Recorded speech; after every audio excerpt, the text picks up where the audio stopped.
The great galactic council hall stood silent. All the leaders of the galaxy sat at their places. The air was heavy, like a storm was waiting to break. Everyone's eyes kept going to one empty chair, the seat meant for humanity. It had never been empty before. That chair was strong.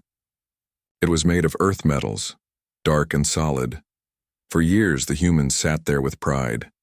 Sometimes they smiled, sometimes they argued, but they were always there.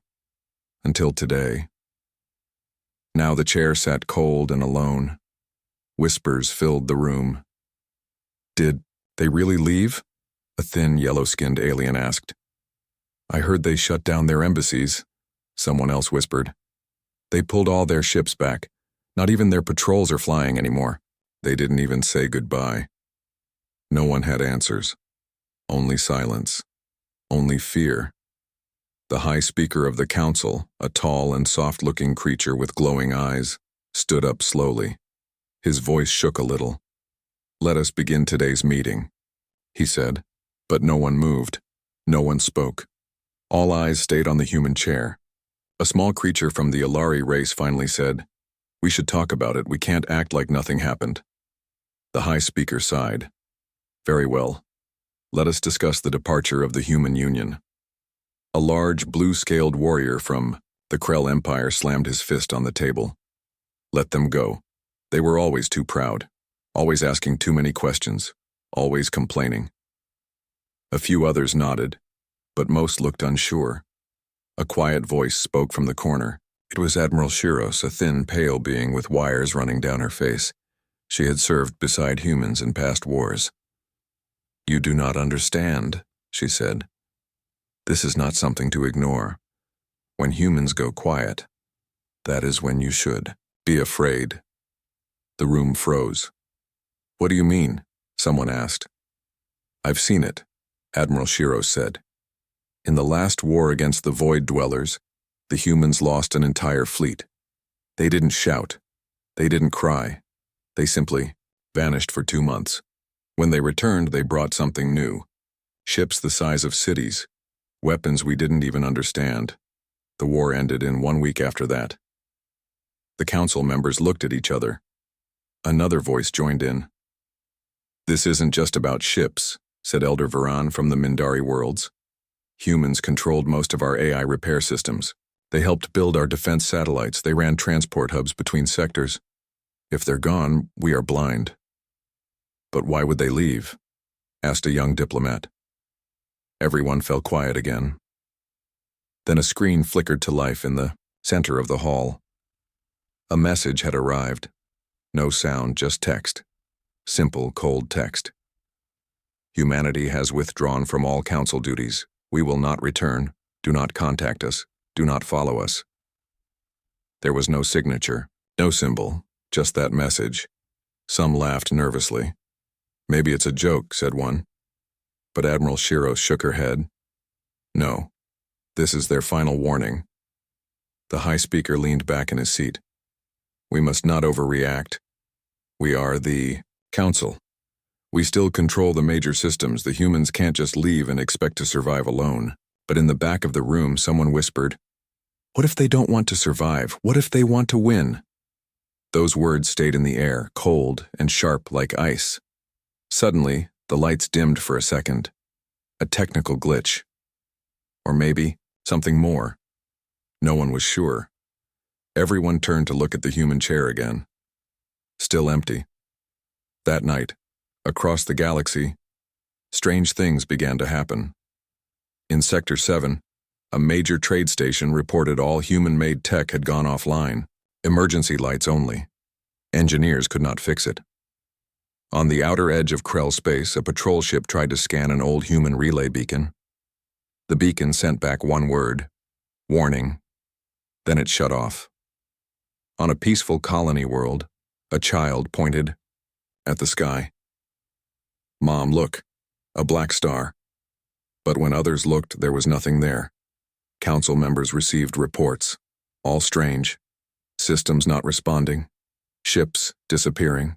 But there were no signs of battle, no wreckage, just absence. In the council hall, the high speaker stayed awake, looking at the empty chair. He remembered the last meeting with the humans. They had warned everyone, told them about the corruption, the unfair laws, the growing greed. But no one listened. The human ambassador had stood and said, "You have made a game of power. We are not pieces on your board." Then he walked out. And now, no one knew where he had gone. All across the galaxy, people started whispering a new phrase. The humans are watching. No one saw them. No one heard from them. But things were changing. Systems were shifting. Old maps were being redrawn. Some said it was fear. Others said it was justice. But deep inside, every leader in the council felt the same, cold truth. The humans had not left in weakness. They had left in silence. And silence from humanity meant the storm was coming. The stars above the mining colony of Veltrax 9 looked normal, calm, peaceful. But something was wrong. The workers didn't feel safe. The machines worked fine yesterday, but today, everything was quiet. Too quiet. Veltrax 9 was one of the largest mining systems in the galaxy. It supplied the council with rare metals, energy stones, and deep-core gas. It was protected by 20 ships. It had 5 shield stations. No one could even get close without being seen. But then it vanished. At first, the council thought it was a mistake. Maybe a power failure, maybe a storm. But when they tried to call the colony, there was no signal. Not even static. Just nothing. The council sent a small scout team to check. 5 ships, fast and armed. They moved through the quiet darkness toward Veltrax 9. What they found made no sense. The planet was gone. Not destroyed. Gone. No orbiting ships. No stations. No ruins. No heat trails. Just cold space.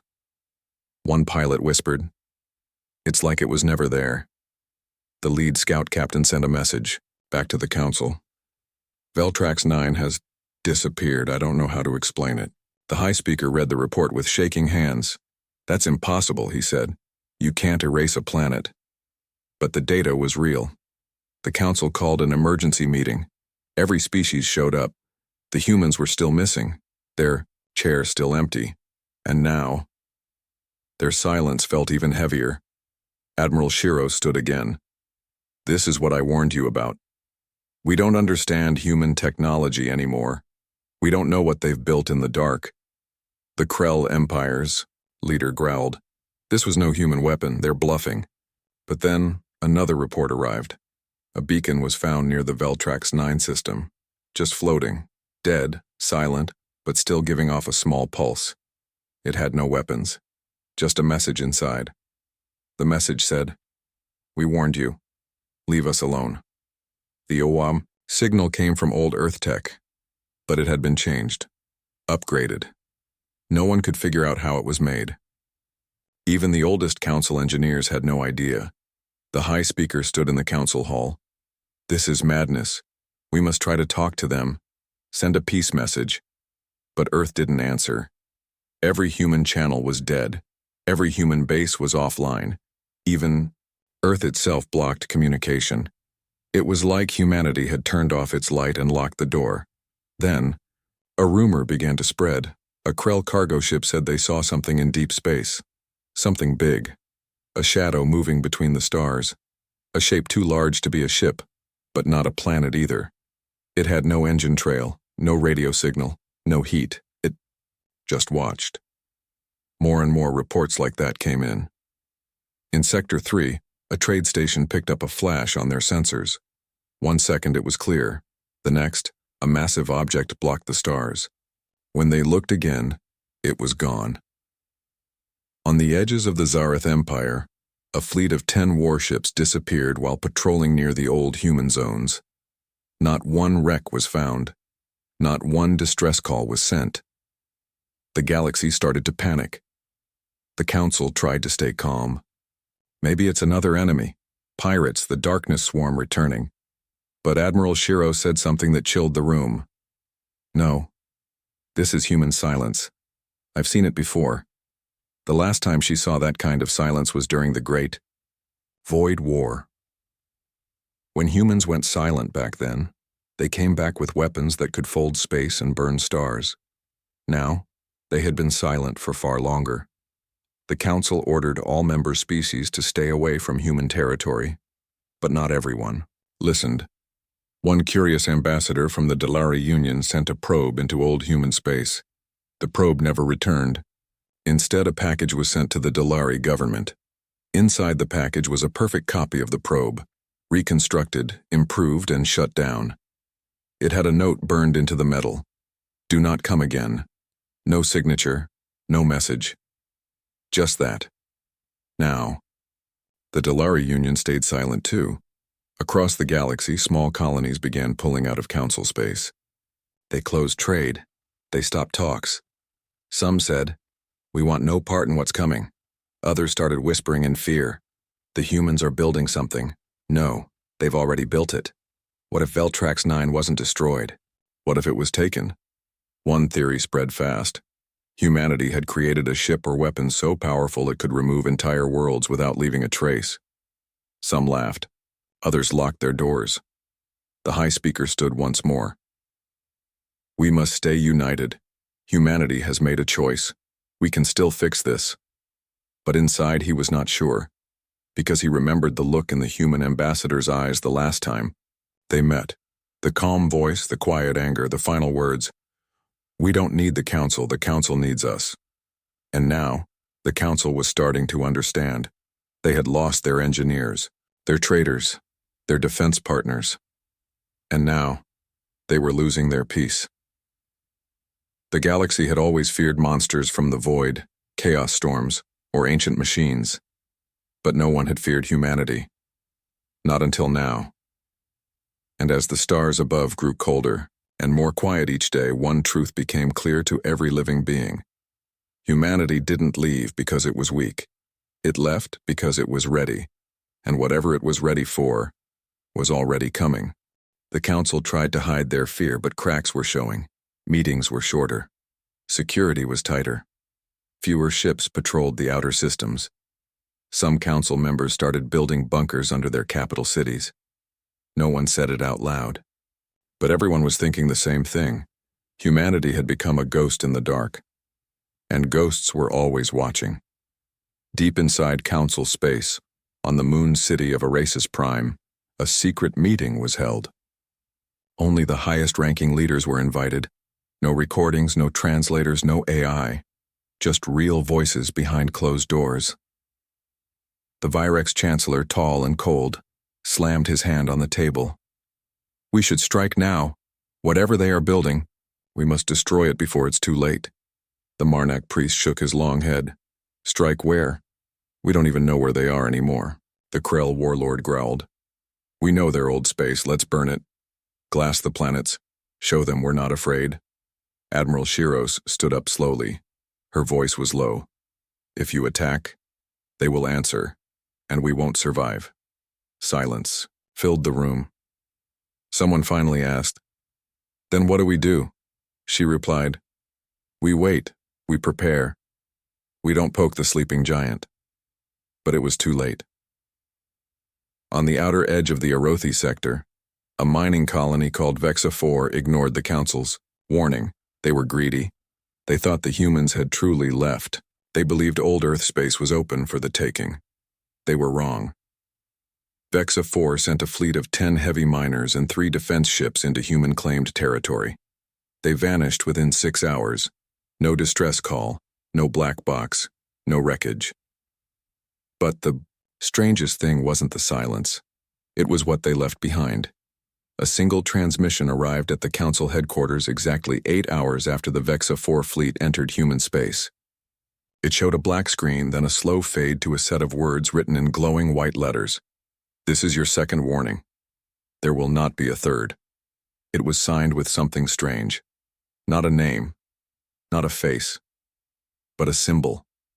A black circle, with a single red line cutting through it.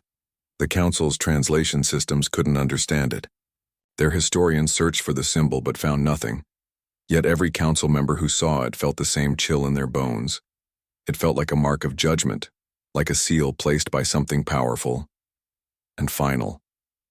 Panic spread quietly through council systems. Some species began pulling out of trade deals. Others shut down entire starports. The galaxy had gone cold. No one dared enter human space. And still, Earth said nothing.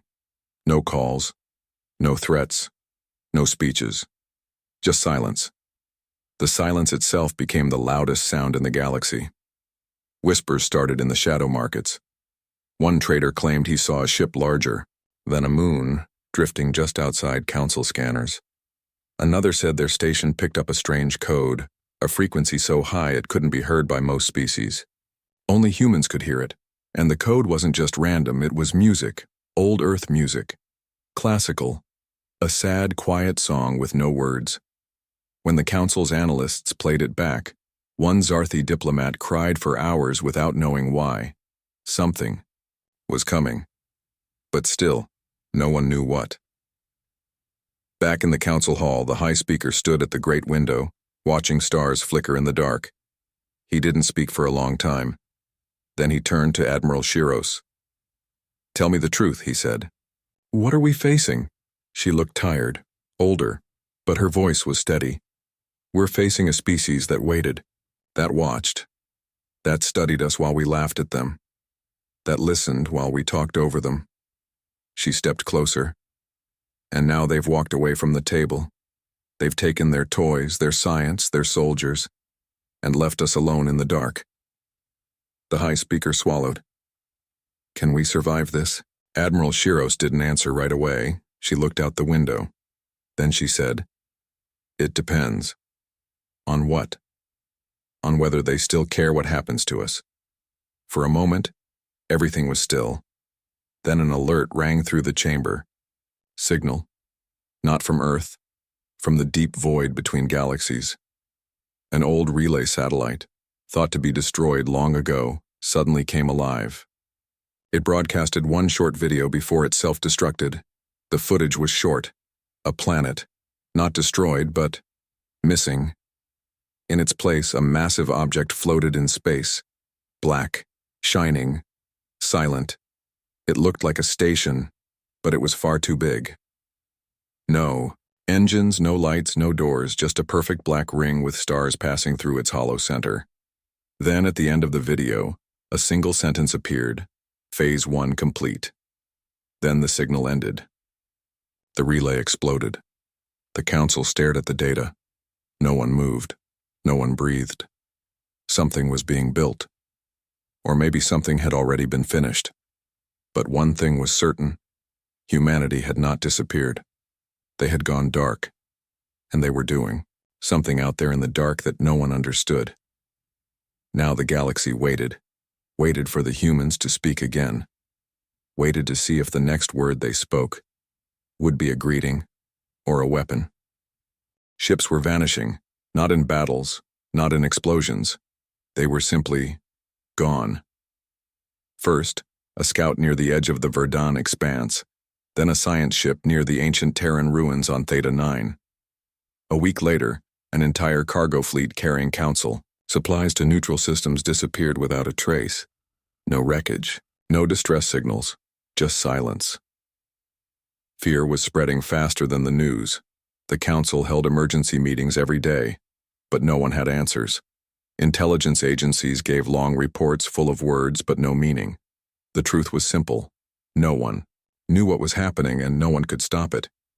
The name humanity was spoken in whispers now.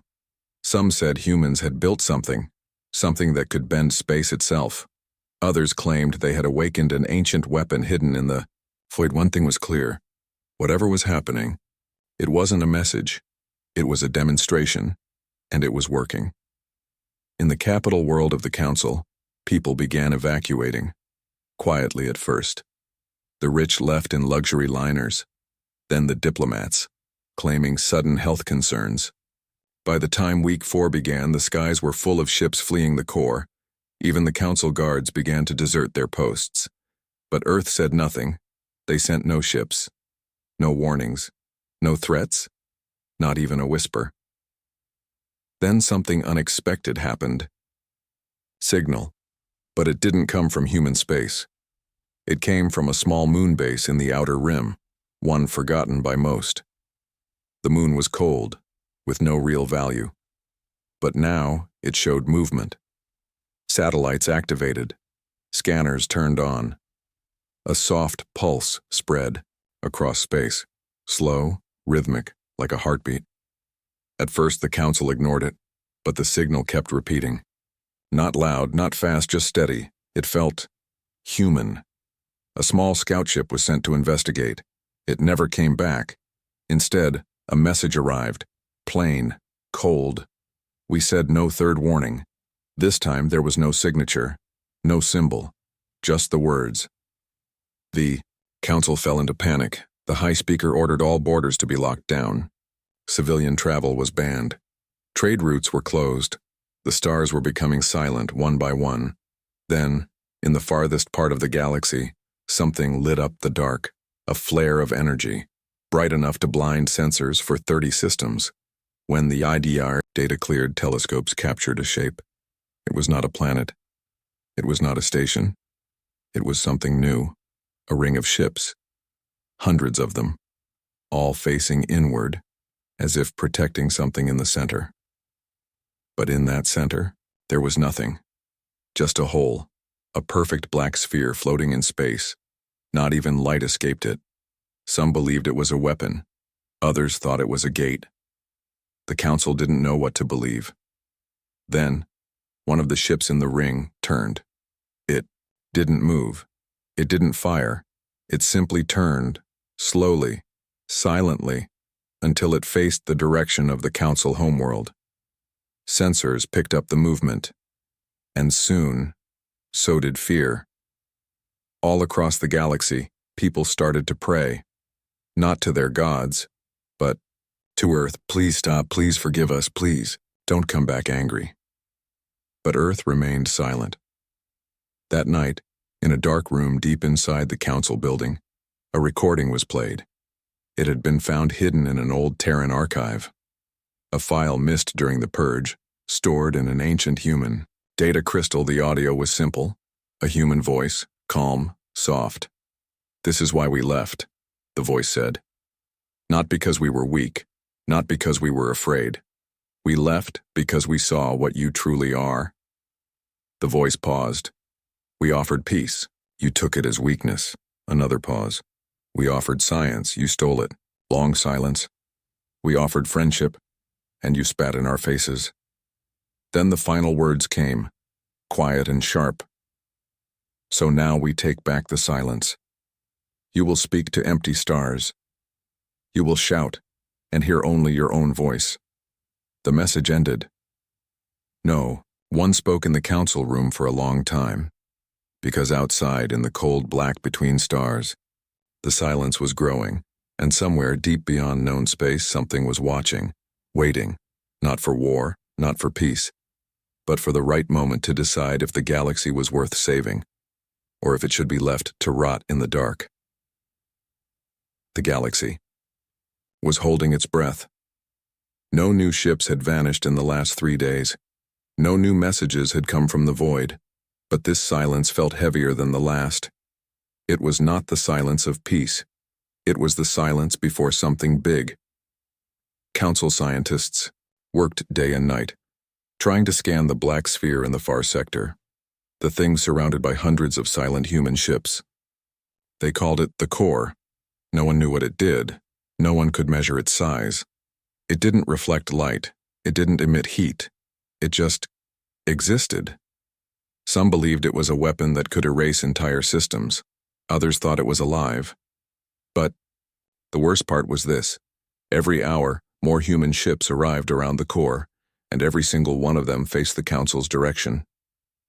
Admiral Shiros sat in her war room, staring at the latest data. Even she, the one who warned them, didn't expect this. "How many now?" she asked quietly.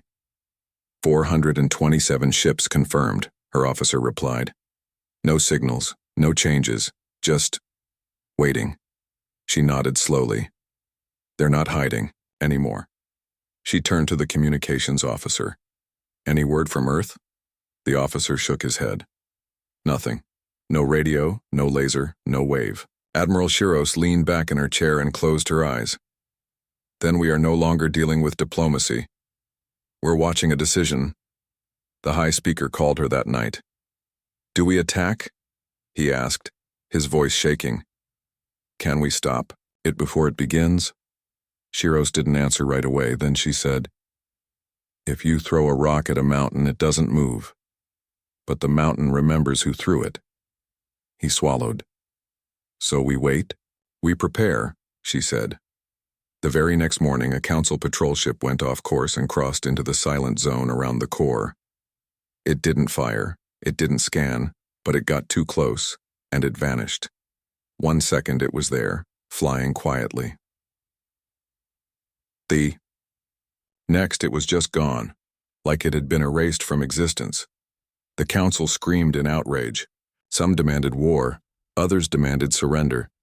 But before any decision was made, a message finally arrived. Not from Earth, from the Black Sphere. It came in every language, across every star, on every screen, on every speaker. It said, you broke the silence, now we speak. Then a countdown appeared. Simple. Cold. Just 10 numbers, ticking down slowly. 10. 9. 8. The High Speaker begged Admiral Shiros for advice. She said, they gave us one last moment, one last chance. Chance for what? To listen. But most of the council didn't listen. They sent fleets, 300 ships moving fast toward the core. 7 seconds left. They didn't stop. 6 seconds. Weapons were charged. 5. They reached the edge of the silent zone. 4. They fired. 3. Lasers, torpedoes, beams. 2. Every weapon humans had once helped them build. 1. 0. And then, nothing. Not an explosion, not a flash. Just silence, and the fleet was gone. All of it. Not even particles remained. Back on the council homeworld, every screen turned black. Then a single image appeared. The Earth, beautiful, blue and green, rotating slowly in space. Then a voice, human, calm, firm. We asked for peace. You demanded fear. We gave you silence. You broke it. The image zoomed out. Now Earth was surrounded by hundreds, maybe thousands of massive ships. But they weren't attacking. They were protecting, guarding. The voice continued. We do not return as conquerors. We do not return as saviors. We return as truth. Then the stars behind the Earth shifted, and something stepped through them. It was not a ship. It was something else. Something wrapped in light and shadow. The transmission ended. The galaxy was quiet again. But this time, the silence had a name. Humanity. They had not just quit the council. They had outgrown it. And now the universe had only one question left. Would the humans forgive them? Or were they only here to watch it all fall?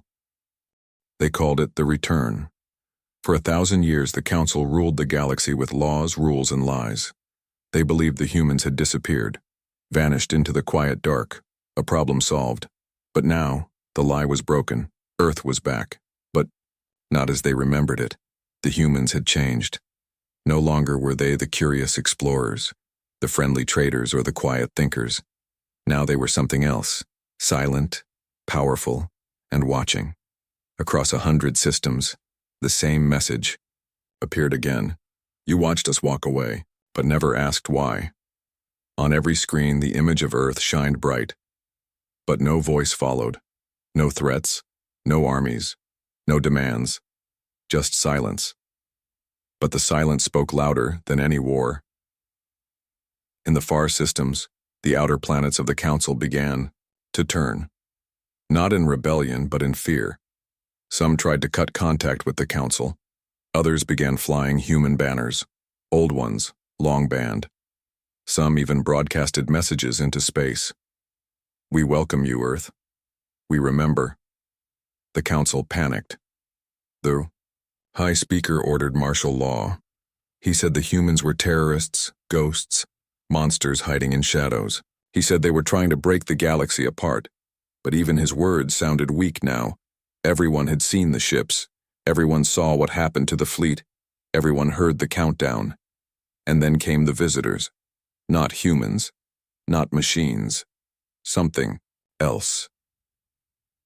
They appeared in 3 systems at once, beings made of shifting light and dark, wrapped in long cloaks that moved like smoke. They called themselves the Watchers. They said they were messengers, and they had come to tell the truth. One of them arrived at a council moon base. It didn't ask permission. It didn't speak first. It simply walked into the chamber, surrounded by guards too afraid to shoot. It looked at the counselors and said, "You forgot your history. Humanity didn't leave because they were weak. They left because they saw the sickness in your hearts.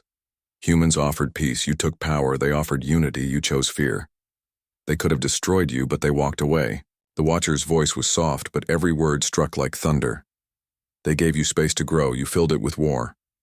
Then the lights in the chamber flickered. Every system across the galaxy reported the same. Something had turned on. Something massive. Deep under old planets. In forgotten ruins. On worlds humans had once visited. Machines woke up. Satellites turned. Towers rose from the ground. All of it had been hidden for centuries, not traps, not weapons, memories, messages, warnings. And they all said the same thing. Humanity watched. Humanity waited. Humanity returns when the galaxy is ready to learn. The council screamed that it was a trick, a manipulation. But people weren't listening anymore. They were watching and wondering. What were the humans waiting for? The council sent a final message, a wide transmission across all space. "Come forward, Earth, speak to us, what do you want?" And finally, Earth replied. It wasn't a message, not a voice. It was a light. From deep space, a massive gate opened, not built by council hands, not by aliens, but by the humans themselves. A wormhole, glowing gold and white, shaped like a giant eye. Ships came through. But they weren't warships. They were clean, smooth, silent, peaceful. They floated near council. "Space!" and waited. Then a single figure stepped forward. Not a soldier, not a king, a woman. Old, gray-haired, dressed in simple white robes. She spoke in a voice that carried across the stars. "You asked what we want. We want nothing. You had your chance. You chose fear." She looked at the council world. "Now we return only to see what you do next. No armies, no war, just a mirror." And with that, she turned back. The gate behind her pulsed, waiting. She walked through it. The ships followed. The gate stayed open. But Earth was silent again. The council world was quiet. No one knew what to do. Because now the galaxy had been given a choice. Change or fall. And the humans? They were watching. The gate stayed open. Day after day, the golden light glowed in the void. Ships came close to it, watched it, scanned it, but no one went through. No one dared. Because the message was clear. Humanity had returned not to destroy, not to rule, but to show something, a mirror, and the galaxy didn't like what it saw. On the council world, meetings turned into arguments. The high speaker blamed the humans for everything. He shouted about fear, about control, about danger. But his words grew weak. His people had seen the truth. And now they were asking new questions. Why did the humans leave? What happened after they left? Why didn't the council stop them? And most of all, why had Earth stayed silent for so long? In the far colonies, statues were built again. Old Earth symbols, forgotten by law. A circle, a flame, a tree growing through stone. Each one had the same line carved under it. They watched in silence. And then, after weeks of stillness, the light in the sky changed. The gate pulsed, and a new ship came through, only one. It was small, silver, clean. Inside was a boy. He looked no older than 16. No armor, no weapons. Just a backpack and a quiet voice. He came alone, landed quietly on a council moon, and he walked toward the guards holding rifles. They didn't stop him. They didn't move. He stood before them and said in perfect common galactic, "My name is Eli. I come from Earth. I am not here for war. I'm here to go to school." The guards blinked. One finally asked, "Why now?" The boy smiled. "Because you're finally ready to listen." They took him to the council hall.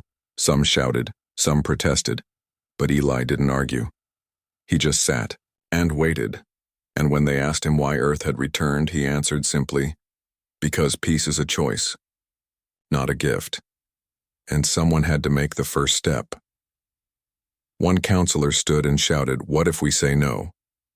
Eli looked at him. His eyes were calm, old somehow. "Then we go quiet again." The room fell silent, and in that moment, something changed. Not in the council, in the galaxy. The people had seen enough. They had heard the truth, and they understood one thing. The humans had not returned to take power. They had returned to give it back. One colony after another reached out to Earth. Some asked for trade, others asked for help, but most simply sent one message: "We're ready to learn." And Earth replied with only 2 words: "We're listening." Over the years, the gates stayed open. Not many humans came through, just a few. Teachers, builders, dreamers, no armies. No threats, just quiet voices. And across the stars, something rare began to grow. Hope. The High Speaker stepped down. Admiral Shiros became the new leader. She spoke softly, acted wisely. She said one thing again and again: "Humanity gave us a second chance. Let's not waste it." Eli stayed. He studied. He taught. And many believed he wasn't just a student. They believed he was the first sign that Earth had changed, that Earth had healed, and now the galaxy had to catch up. One night, as Eli looked at the stars, a young alien girl asked him, "Is it true that humans were once warriors?" He smiled. "Yes. But we got tired of fighting." She frowned. "But if someone attacks you now?" Eli looked up at the stars again. "Then they'll find out we never forgot how." And with that, the stars above twinkled softly. The gate pulsed. Behind him, the galaxy moved forward step by step. And Earth waited, watched, and smiled. Because sometimes the most powerful message is silence.